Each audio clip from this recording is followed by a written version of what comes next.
நம்ம வந்தது கூட தெரியாம படுத்து கிடக்குற. ஏமா என்னம்மா படுத்து கிடக்குற? என்ன நோட்டும் கையுமா இருக்க? ஃப்ரிட்ஜ் கேட்கலாமா ஏசி கேட்கலாமான்னு பார்க்குறேன்.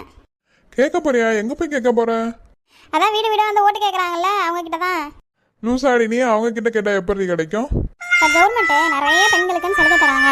அதே மாதிரி நாங்கள் இந்த சலுகையும் கேட்கலான்னு இருக்கோம். என்னன்னா, டிவி பார்த்துட்டு இருக்கும்போது துணி துவைக்க முடியல. ஸோ துணி துவைக்கும் போது டிவி பார்க்க முடியல.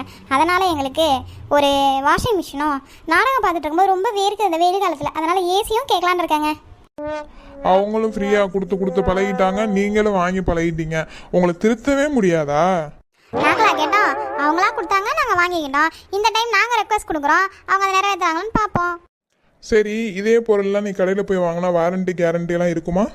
பின்ன அப்புறம் தராட்டி நம்ம கேட்க மாட்டேன், கடையேறி கேட்பேன். நீ ஏன் வாரண்டி தரல கேரண்டி தரல? அப்படி எப்படி உன் கடையில் நான் பொருள் வாங்குறது நான் கண்டிப்பாக கேட்பேங்க. ஏன் போய் அந்த கடைக்காரனை கேட்குற?